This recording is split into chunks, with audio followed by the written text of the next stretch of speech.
projektą pristato. Narvesen tavo šiandien. Kartu keliauja Vivus LT. Patogi paskola. Šiandien laidoje. Hirošima. Lygiai 70 metų po atominės tragedijos.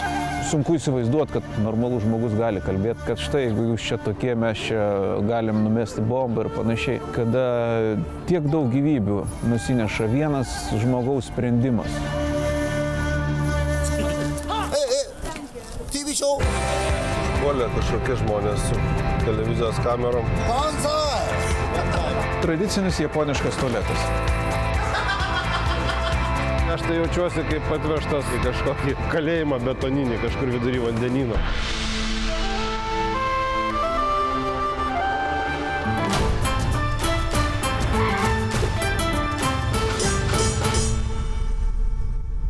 Praėjo para, kai mes suvalgėme fugų žuvies ir atrodo viskas gerai. Pats atrodai kaip gyvas. Nu ir pats šviežias matosi ir svorio šiek tiek numetęs. Taip. Tikslas siekiamas. Mes Vien žuvį valgai, tai svoris įkrenta. Mes toliau keliaujame į Japonijos pietus ir iš didesnių miestų atvažiuojame į mažesnius. Ir šį kartą mes atsidūrėme labai gražioje vietoje. Kaip pačiam 10 dienų praėjo jau nuo to, kaip mes Taip, per tas 10 dienų kas įvyko. Svarbiausias dalykas, man atrodo, kurį galime paminėti, tai pradėjo snigti sakurų žiedais. Taip, labai gražiai. Ir mes Sakursniegis prasidėjo. Mes atvykome, kada sakuros žydėjo, o dabar po truputėlį žiedlapiai krenta. Norisi griūti į tą žiedlapį jūrą ir padaryti angelą. Ir labai daug voliotis, taip. Mes atvykome į Medži miestelį. Turbūt žymiausiasis dėl vienos vienintelės priežasties. Štai čia į UNESCO kultūrinį paveldą įtraukta pilimi, kuri pradėta statyti 1333 metais. Tai yra į Medži pilis. Turom ir kerpėm apaugus aukštai. Atrestauruota, sutvarkyta. Iš tikrųjų labai gražiai. Pasimėgaukit kelias minutės.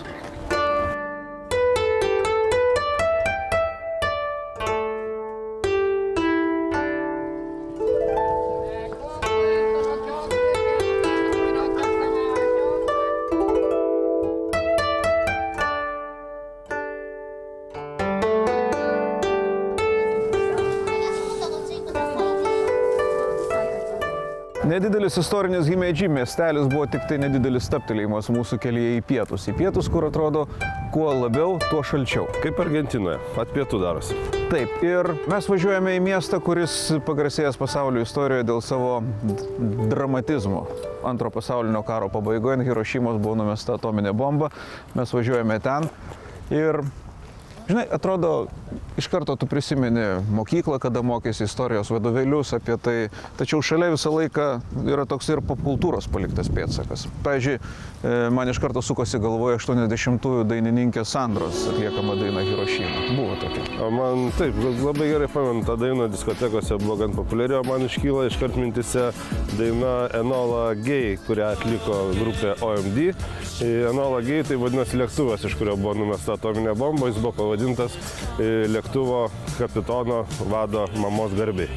Žodžiu, net ir tokie tragiški istoriniai įvykiai nelieka nepastebėti popkultūroje, apie tai kuriamos dainos, skambančios mūsų laidos fone ir mūsų automobiliai, į kurį mes lipame dabar ir važiuojame toliau.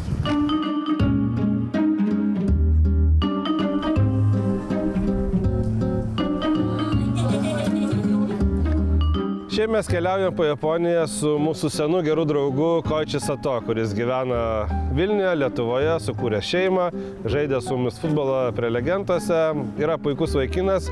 Aišku, jisai pasinaudojo progą atvykęs su mumis į Japoniją ir nuvažiavo susitikti su savo artimaisiais. Ir mes savaitę keliaujam be Koichi. Ir kokios atsiranda problemos. Mums reikia nuvažiuoti iš vieno miesto į kitą miestą. Mes turime navigaciją, bet navigacija japonų kalba. Kaip mums susivesti adresą, kur mums reikia nuvažiuoti. Čia prasideda nuotykiai. Mes kiekvieną sykį, pradėdami prieš važiuojant iš miesto A į miestą B, gaudome kokį nors japoną, ženklais jam rodome, kad ateik, ten reikia pagalbos, kartais pavyksta surasti kažkas, kas angliškai kalba, iš viešbučio recepcijos ar panašiai. Ir privedam prie tos navigacijos, paduodam Koichi surašytą raštelį ir tada suveda japonas adresą, japonų kalbą, viską mes paspaudžiam važiuoti ir važiuojame. Bet kartais juokaujam, o jeigu japonai sugalvotų pajuokauti ir suvestų mus visai kitą adresą, mes tai nieko nesuprantam. Ir sykį taip gaudant pagalbininkus, taiga mus puolė filmuoti kažkokia japonų filmavimo grupė, pamatė, kad mes su kameromis.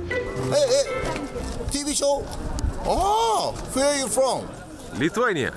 Lithuania ですってよ。ジャパニーズ TV ショー。ビリニュスですよね。 Vilnius. いや、あ、杉原中ね。 Yeah. ああ、どうもどうも。どうもどうも。 Ir gavosi tokia laida prieš laidą, mes vos nesusikalėm kamerą į kamerą. Aišku, juokais, nes tai kažkokia humoristinė laida. Jiem labai patiko, kad čia mes iš Lietuvos, pamatė vėliavą, iškart pasakė Vilnius, Sabonis. I like Sabonis. Brazers, Brazers. Yeah. リトアニア出身の NBA プレイヤーいました今。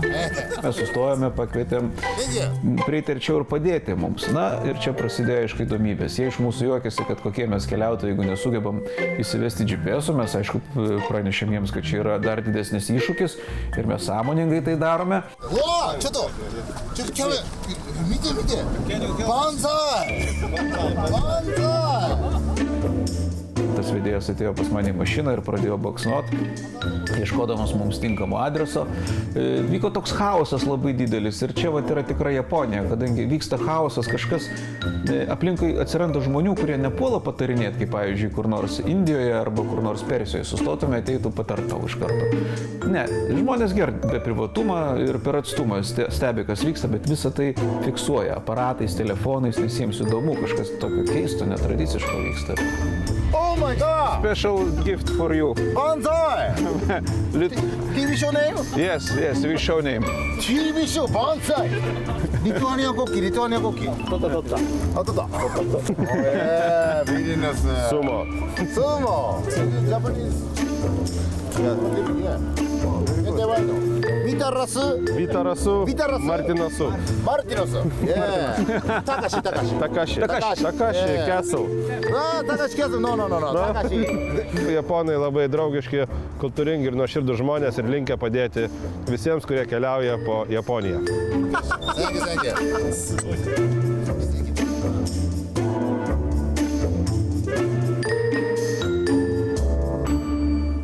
you. Supratai, kas čia vyko? Užpuolė kažkokie žmonės su televizijos kamerom, labai daug juokėsi. Taip. Man net pasirodė, kad šaipėsi. Aš žinok, turiu įtarimą, kad mes važiuojam dabar ne ten, kur reikia. Iš tikrųjų pagalvojau, kad jis dabar mums suves velnę, žinau kur mes nuvažiuosim vietoj Hirošimos, nuvažiuosim kur nors į visiškai kitą pusę. Vėl atgal į Tokiją. Bet atrodo, kad mes važiuojam ten, kur reikia, visi ženklai rodo, kad viena televizijos laida padėjo kitai televizijos laidai. Kaip gražu, ar ne? Taip, šį kartą mums pasisekė, dėl to mes galim ramiai važiuoti į Hirošimą ir tikiuosi, kad pasieksime tikslą. Mes nekeliaujame labai didelius atstumus šį kartą, ne taip kaip Australija. Japonija maža šalis, palyginus su Australija, tai mes čia iš kiemo į kiemą pervažiuojam.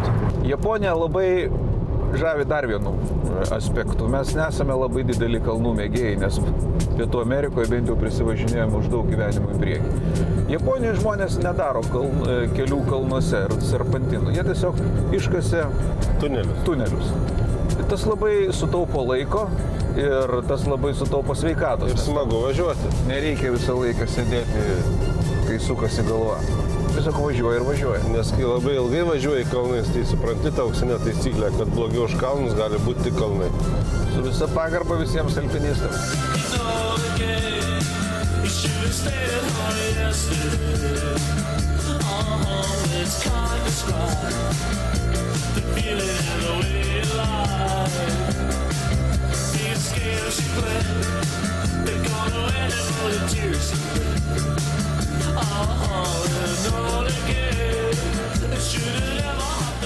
Atrodo, gavom king size, didžiausią apartamentus Japonijoje, kokiuose teko būti. Visą laiką reikia trintis Japonijoje mažose kambarėliuose nugarom, lagaminai netgi du netelpa, vienas visą laiką nakvoja mašinai. 8 kambarių butą gavom, vieni. Ir kada paklausim, ar čia ateis pas mus kas nors, ne, gyvenkite jūs ten vieni. Wow! Hirošimos centre. Pats tas. Aš imu 7 mano skaičius. Štai tokiom sudėtingom sąlygom gyvena keliautojai Japonijoje. Šiandien gera diena. Pasisekė. Viso gero. Po reklamos matysite. Hirošima. Sunku įsivaizduoti, kad normalus žmogus gali kalbėti, kad štai, jeigu jūs čia tokie, mes čia galim numesti bombą ir panašiai. Projektą pristato Narvesen tavo šiandien. Kartu keliauja Vivus LT. Patogi paskola.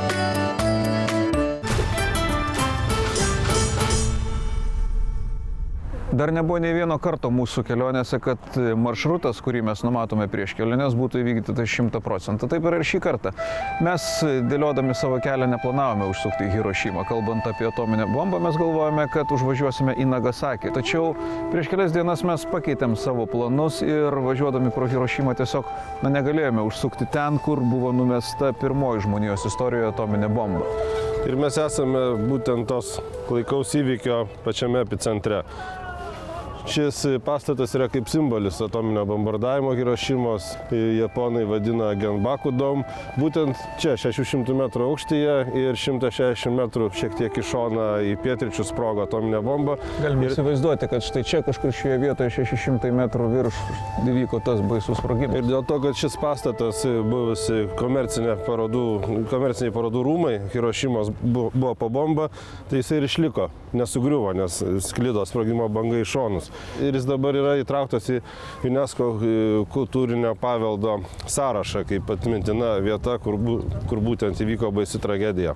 Ir mes dabar turime laiko tam, kad nueitume į muziejų, į vieną iš muziejų, kuriuose mes lankome savo kelionėse, ir būtent į muziejų skirtą prisiminti šiam tragiškam, košmariškai baisiam įvykiui įvykusiam prieš 70 metų. Oh, misty eye of the mountain below. Yra manoma, kad žuvies atmintis yra baisiai trumpa. Keep careful watch of my brother's soul. Tačiau man atrodo, kad žmonijos atmintis yra kur kas trumpesnė. Should the sky be filled with fire and smoke? Keep watching over Jerusalem. 70 metų praėjo nuo to karto, kai buvo numesta atominė bomba. O dabar apie ją kalbama vėl kaip apie realią grėsmę. Tai yra protu nesuvokiamas dalykas. Yra sunku pagalvoti, kad šalia mūsų esantis kaimynas gali taip paprastai kalbėti apie tai, kad štai, jeigu jūs čia tokie, mes čia galim numesti bombą ir panašiai. The flames climb high into the night, calling out, Father. Kaip iš vis įmanoma kalbėti apie tai, kas štai yra dar krūva pasaulyje pavyzdžių, neužmiršta istorija, kada tiek daug gyvybių nusineša vienas žmogaus sprendimas. Now I see fire inside the mountain. I see fire. Sunku įsivaizduoti, kad normalus žmogus gali kalbėti apie tai ir gali atlikti tokius veiksmus. Tai yra labai baisu ir visi tie, kurie bando pateisinti tokią politiką ir rasti tam kažkokių teigiamų priežasčių, yra absoliutus bepročiai. And I hope that you remember me. Štai čia yra maketas sprogimo vietos po to, kai įvyko atominės bombos sprogimas. Štai tas raudonas kamuolys yra sprogimo epicentras, kuris įvyko 600 metrų virš žemės. Ir taip atrodė lyginant realiam tikrovėje 1 sekundę po sprogimo. Tokio dydžio buvo būtent tas rutulys lyginant su tiksliais dydžiais maketo. Taip, 1 sekundė ir paskui štai kas liko iš viso miesto, kadangi didžioji dalis namų buvo mediniai, žinoma, 1945 metais, aišku, iš jų nieko neliko, sprogimo banga juos absoliučiai nušlavė ir liko stovėti tik tai betoniniai pastatai. Ir tie namai, kurie yra miesto pakraštyje, nebent šiek tiek pasislėpė už kalnų. Ir žinoma, 1945 rugpjūčio 6, 8:15, data, kuri visame pasaulyje įsimins visiems laikams, pirmasis atominis sprogimas įvyko būtent čia, šioje vietoje, Hirošimos mieste. Dalykai, kurių neįmanoma pamiršti.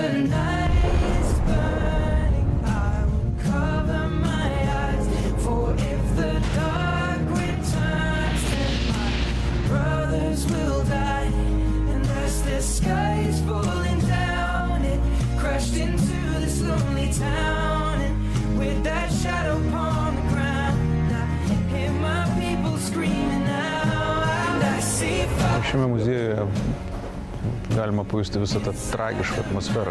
Surinkti yra daiktai iš susprogdinto miesto, išsilydę, suplėšyti, sudegę dalinai drabužiai. Žodžiu, dalis žmonijos beprotybės, kuri netgi šių dienų kontekste atrodo visiškai nieko nepamoko. Ir dar kas įdomu, kad tokiame muziejuje kaip šis vaikšto būtent geri žmonės, kurie vargu ar kas nors iš jų kada nors pagalvotų apie baisius dalykus. Tie, kurie sukelia karus į tokius muziejus, dėja neateina.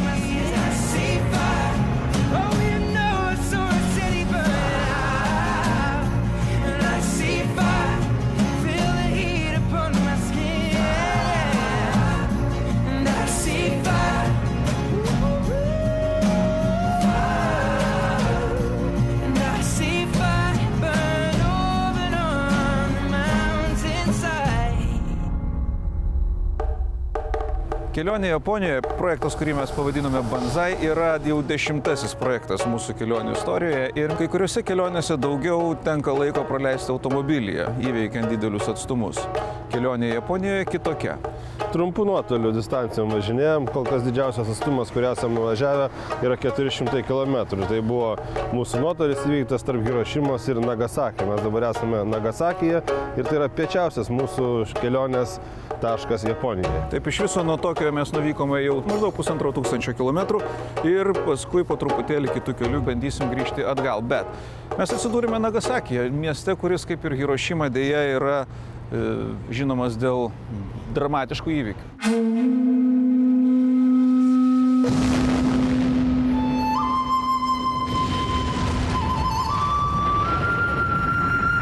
Tai antrasis pasaulio istorijoje miestas patyręs atominį bombardavimą.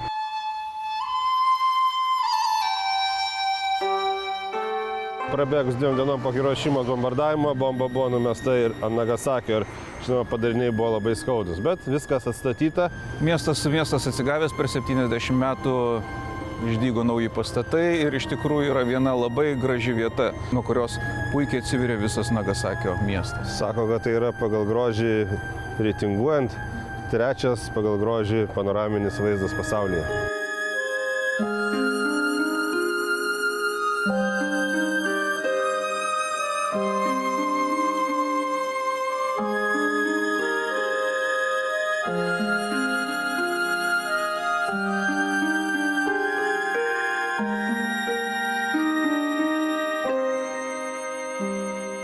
tą vakarą mes nusprendėm paprasčiausiai praleisti labai ramiai. Mes susiradom viešbutį, padėjom ramiai mašiną ir nusprendėm nueiti tiesiog išgerti alaus, pavakarieniauti ir susiradom tokią kažkokią knaipę ar tai kažkokį barą, neypatingai gerai atrodantis, paprastas, kasdieninis. Ir atėjo tokia kompanija įtartinų tipų ir mes pamatėme, kad tų žmonių kūnai yra ištisos tatuiruotės ir tai matėsi labai. Supratom netrukus, kad tai yra tie mistifikuoti japonų jakuzos, tie paslaptingo pasaulio atstovai, nusikaltėlių pasaulio atstovai. Tai ką prirašyta daugybė knygų, nufilmuota daugybė filmų ir štai tie lyg ir realūs veikėjai yra prieš mūsų akis, sėdi. Taip pasidarė kažkuriuo metu net ir šiek tiek nejauku, ypač tada, kai mes pamatėm vieno iš jų tiesiog nupjautą pirštą, o kaip žinia, pirštą pats nusipjaudavo kaip rodydamas ištikimybę savo šeimininkui už kažkokią padarytą klaidą ir panašiai. Po truputėlį mes pradėjom bendrauti, jie kalba tik japoniškai, o mes japoniškai nekalbam. Bet bendrom frazėm mes pradėjom juokauti ir visai neblogai gavosi. Vytaras juos pradėjo vadinti, nes vardus labai sunku įsiminti, o jiems sunku mūsų vardus ištarti. Tai Vytaras juos vadino, vieną pavadino Furbiu, kitą Pokemonu atrodo, kažkas Godzilos vardą gavo, žodžiu, viską, ką žinojo japoniško, pakrikštė, o sakė, o mane vadinkite paprastai, King Kongas. Tai aišku sukėlė labai daug juoko, japonams tai labai patiko šis žaidimas ir jie pradėjo tada labiau apsinuoginti, rodyti savo išvaizdą.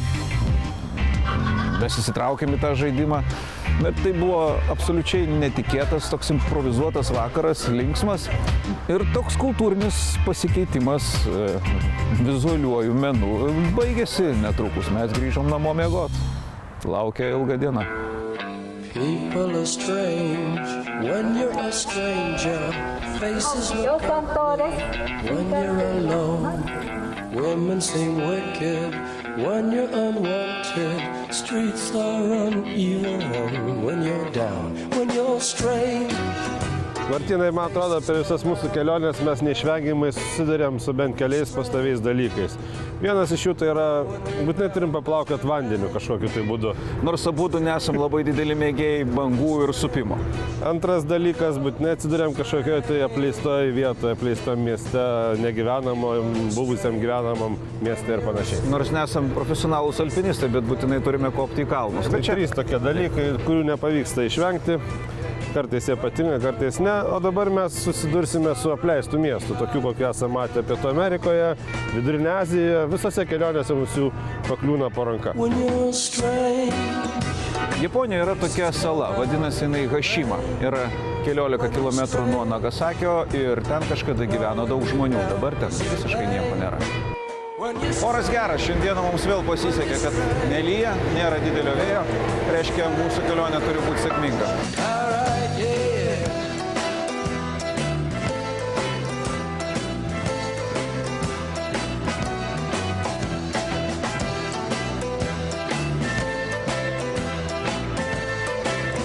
Absoliutus žmogaus godumas. Turi kažkokį pažymėjimą, tai nereikia paimti antrą dėl visako ar būti su dviem pažymėjimai. Ir ant abiejų labai aiškiai parašyta, kokias teisės tu turi. Turėdamas šitą. Dviejų kortelių turėtojas gali viską. When you're straying, when you're straying. Dabar ties skrodžiame Nagasakio uosto akvatoriją. Ir manau netrukus įstikinsime tuo, kad Japonija kaip šalis, kuris sudaryta iš daug salų, didesnių ar mažų, ir jai labai svarbus kiekvienas gamtinis išteklis, resursas. Ir stengiasi išspausti viską, ką įmanoma iš kiekvieno lopinėlio. Turbūt Hašimo sala gali būti geras pavyzdys, nes jinai prieš daugiau nei 100 metų nebuvo tokia, kokia yra dabar. Kažkada tai buvo tiesiog uolų toksai masyvas ir per eilę metų, kai gyveno šie žmonės, jinai išaugo trigubai, tiksliau žmogaus pagalba, jinai buvo padaryta tokia, kokia yra dabar. Trečdalis salos yra dirbtinės kilmės, betoninė, o trečdalis žemė. Ir viskas tik dėl to, kad 19 šimtmečio antroje pusėje kažkas ten rado anglių. Ir prasidėjo anglių gavyba, o visą kitą istoriją mes sužinosime nuplaukę į Hašimo salą.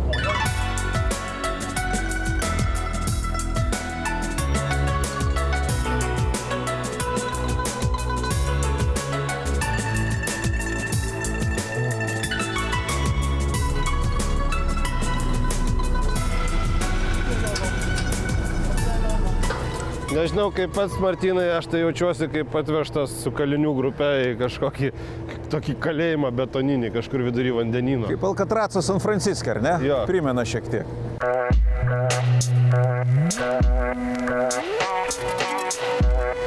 Pasaulis, manau, panašiai atrodytų po Trečiojo pasaulinio karo. Taip, visa tai liko čia nuo 1974 metų, kada miestas buvo evakuotas, tiesiog viskas gyvenimas čia baigėsi.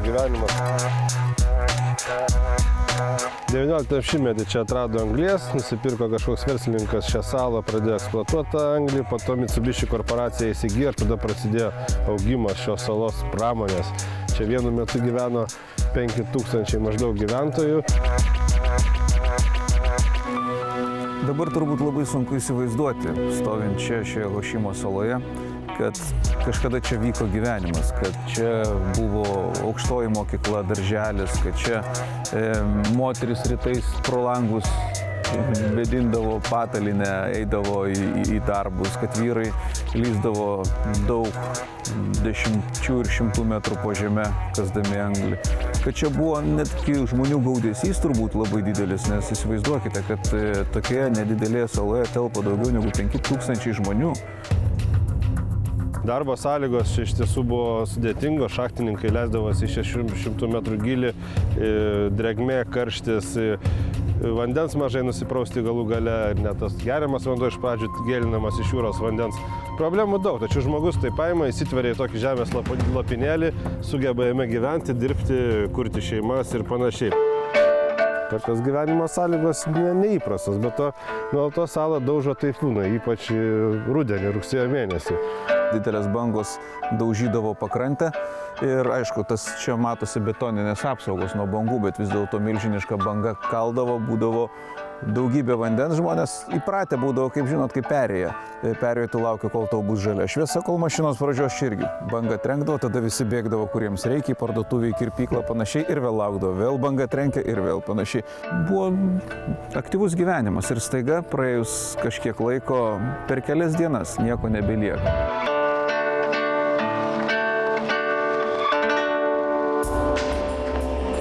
Anglies gavyba čia tapo pernelyg brangi ir neatsipirkdavo jos gavyba. Tai buvo nutarta uždaryti tą anglies gavybą, tokiu būdu ir gyvenimas čia neteko prasmės tiem žmonėms, šachtininkams. Nes sakė, kad iš principo nafta nugalėjo anglį. Ir importuojama anglis taip pat buvo žymiai pigesnė negu čia išgaunama. Ir 40 metų štai ta vieta, kur atrodo jūsų namai, kur jūs gyvensite amžinai, atrodo štai taip.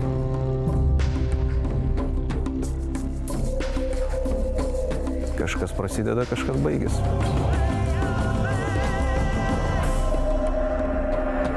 Martynai, turiu dar klausimą. Mums čia, kad čia patektume ir kai mes čia vaikščiosim, buvo iš tiesų vėl daugybė nurodymų. Nei žingsniai į kairę, nei žingsniai į dešinę, pristatytų, pasilenkti, viskas ten sureguliuota. Tu man atsakyk į klausimą. At kokia žmonių rūšis vis tiek sugeba prasibrauti bet kur, kur tik įmanoma, užsiimti savo hobių? Aš pasakysiu. Operatoriai televizijos. Ne. Yra dar viena rūšis. Kokia? Žvejai. Du čia sėdi. Čia kur negalima niekam šiaip, be bilieto, be nieko. Bet gal ir smagu, taip sėdi, nieks netrukdo. Ir be to negali prieiti jokie keliautojai ir paklausti, ar kimba? Paliekame Nagasaki, Hirošimą ir mes keliaujame vėl po truputėlį link Tokijo. Kitakiušu, taip vadinasi miestas, į kurį mes turėtume patekti šiandieną, nevažiuosime labai daug, vos keletą šimtų kilometrų, geras oras, laiko turim, pasimėgausim Japonijos gerais keliais ir brangiais keliais, nes kainuoja, tai kainuoja vis dėlto. Vėl šiandieną kelių mokesčių išleisime apie, spėju, kokią 30 eurų. Kas pradeda pirmą pamainą? 5, nuo didžiausio, 1, 2, 3, 4, 5 aš. Pirmą kartą matau tokią sistemą, bet okei, gerai.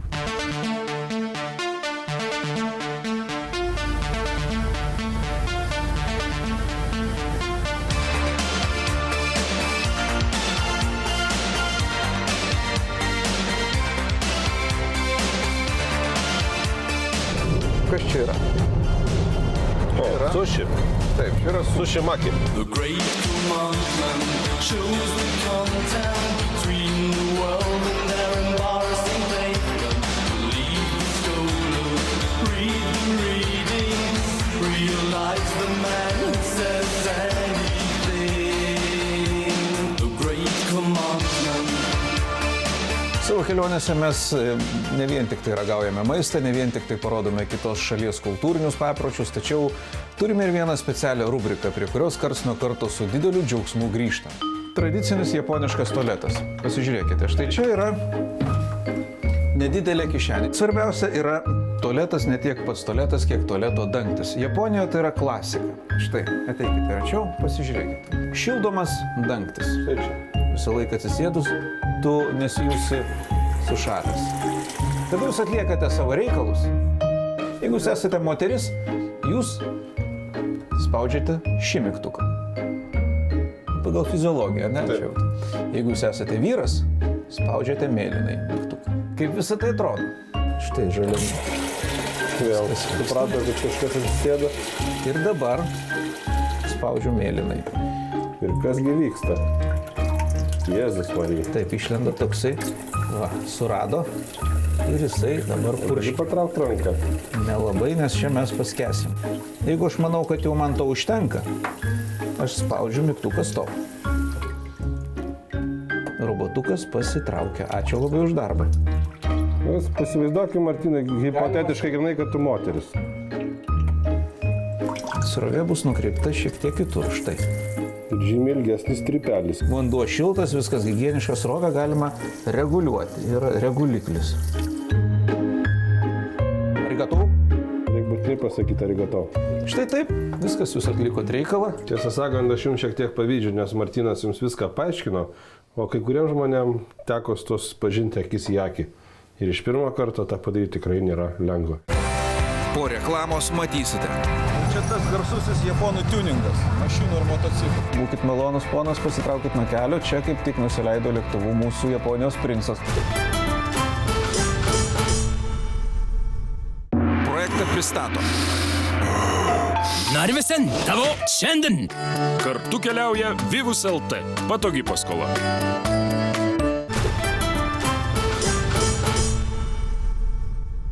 Šiandien mes atsibūdame labai anksti Kitakiūšio mieste, yra 6 valandos ryto ir mes turiu galvoj mūsų filmavimo komandą, o vienas jos narių, Vytaras, dar miega. Suprantama priežastis. Ir ryte Martynas kažkur dingo, aš kaip tyčia irgi atsikėliau labai anksti. Ir bandau jungti šviesą kambaryje ir niekaip man to nepavyksta padaryti. Kaip po to paaiškėjo, Martynas išsinešė tą raktelį, kurį reikia įkišti į tam tikrą lizdą ir tada pradėtų veikti šviesa. Šiandien yra jo gimtadienis. Dėl to mes nusprendėme padaryti siurprizą ir jį pažadinti. Mes pabandėm surinkti kas ką turi ir štai paruošėm dovanas. Vieną iš paskutinių nedaug likusių rasos buteliukų. Vieną labai ypatingą knygą jo mėgiamos grupės Sex Pistols, Johnny Lydon autobiografija. Jisai buvo dramblys žmonių pasaulyje, viską griovė, o Vytaras dramblys turbūt jaučiasi Japonijoje. Ir šios dienos lyderio marškinėliai. Tadam! Šiandienis, kad būtų pasipuošęs.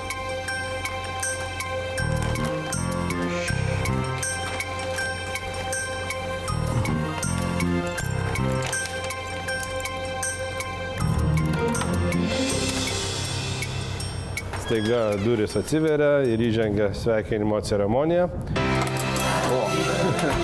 Su gimimo diena. Laimė aš spėjau ten kažkokią paklodę įsisupti. Iš tikrųjų tai buvo labai malonu ir smagu. Rasos buteliukas. Ačiū. Knyga Johnny Lydono. Sex Pistols. Ir tau dienos lyderio marškinėliai, šaltibarščių spalvos. Prašau, kad visi žinotų, kad šiandien yra tavo gimtadienis. Ačiū labai, vyrai. Atrodo beje kaip po gimtadienio, ne prieš gimtadienį. Na, tai ką tik prabudu. Gerai. Ačiū. O jeigu rimtai, tai iš tiesų labai tokios akimirkos, kelionėse, kai jau būni pasilgęs namų ir toks kartais esi galbūt net psichologiškai labiau pažeidžiamas. Arigato. Arigato. Tai iš tiesų tas dėmesys labai nudžiugino ir nustebino. Šiandieną mūsų kelionė ilga, pirmoji tokia ir turbūt viena iš tų kelių, kurios bus labai ilgos, 600 km. Australijoje tai būtų niekas turbūt, ne? Mes važiuojame į Kiotą, vieną iš 4 Japonijos buvusių sostinių. Apie Kiotą sklinda legendos, tiksliau apie Kioto grožį.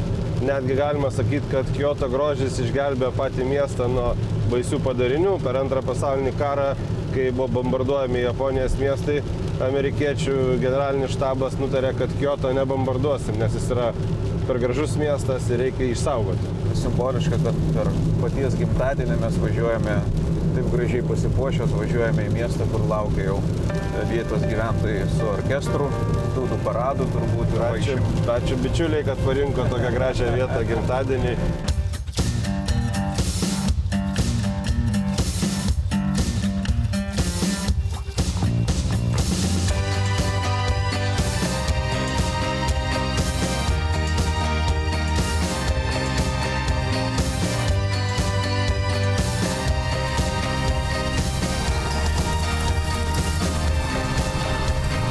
Kiotas, manau, vienas didžiausių Japonijos simbolių, koks yra šioje šalyje.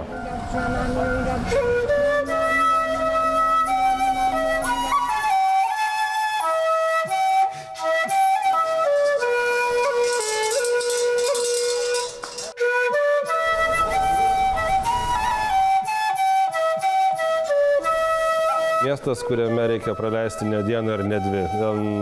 Mes buvome pusantros ir tikrai to buvo per mažai. tą miestą reikia įsiurbti į save, jį visą išžiūrinėti, iščiupinėti. Stebuklingas miestas, bene daugiausiai išsaugojęs natūralios architektūros negu kiti Japonijos miestai. Čia yra į ką pažiūrėti ir čia sunku ką nors papasakoti, reikia tiesiog mėgautis vaizdais.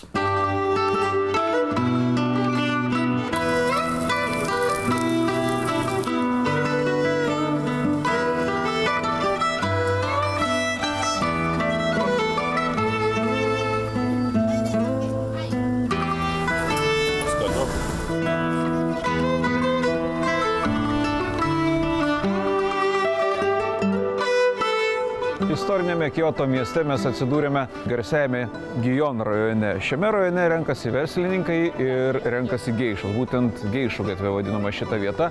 Ir neatsitiktinai, kadangi čia yra labai daug tokių mažų, smulkių, nedidelių klubelių, kuriems nereikia labai ryškių iškabų, jie yra paprasti, kuklus, stumdomom durim. Tikrų geišų pamatyti faktiškai neįmanoma, nes tos, kurios yra tikros geišos, jos atvyksta prabangiais limuzinais ir vakare. Tačiau tokių pasiekėjų geišų galima čia pastebėti labai daug. Kiote labai daug žmonių vaikšto apsirengę nacionaliniais kostiumais. Iš tiesų tai labai graži tradicija, labai spalvinga. Įdomu pamatyti, kaip tai atrodo. Japonų ir taip žingsniukai yra mažiukai, o kai apsivelka moteris tuos rūbus, kimono, tai tie žingsniai dar mažesni pasidaro. Jeigu paprašai nusifotografuoti su Japonėmis, pavyzdžiui, tai jos mielai sutinka ir visą laiką rodo tokį ženklą.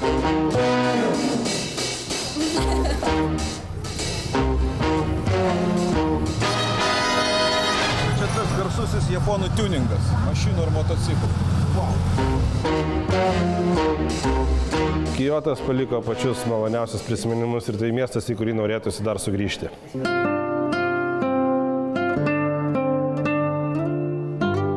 Kiotas visų pirma buvo siurprizas tuo, jog mes pamatėme minę žmonių. Na, aš suprantu, Vytaro gimtadienis, svečiai iš toli, natūralu, kad vietiniai žmonės su Japonijos vėliavėlėmis pasitinka, trispalvių nesimatė, dėl to mes atėjom paklausti, o ką jūs čia sutinkat.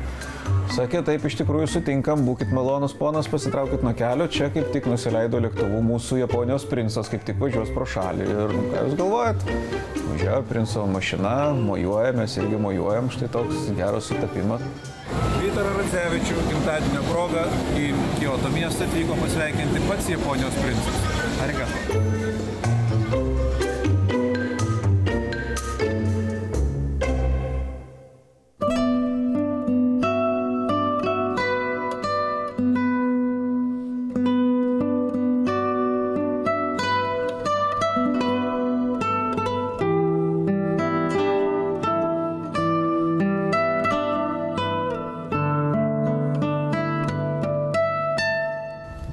Toks gražus mūsų nakvynės namelis, kuriame praleidome 2 naktis ir išvažiuoja iš Kioto Japonijos princas, paliekame miestą ir mes. Kiotas iš ties paliko nuostabų įspūdį, tai vienas gražiausių miestų, kokius teko matyti pasaulyje. Taip, bet mes negalim apsistoti labai ilgai, nors važiuojam nedidelius atstumus, tačiau jie yra ir mums reikia juos įveikti. Mes dabar keliaujame po truputėlį paliekame šalies pietus, kylame į viršų. Kažkur paraleliai su Tokio, tačiau mums liko dar per nepilną savaitę pravažiuoti štai kažkokį panašų ratą. Gabalėlį. Grįžti atgal į Tokijo. Hold my head, darling, help me to get up off my knees. Kitoje Banzai dalyje. So I believe. Ar jaučiat, kolega, žemės gelmių kvapą? Atsargiai čia varai virš tavęs. Bring me back on my feet. Kaip rameną reikia valgyti. 'Cause we Beveik were gerai. young and it was real, taking our times to make us feel. Living was deep, streets were so mean. When looking for home, we'd never been.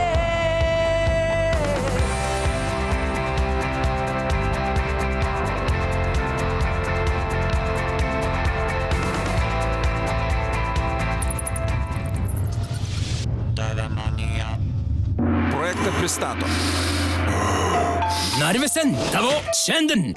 Kartu keliauja Vivus LT. Patogi paskola.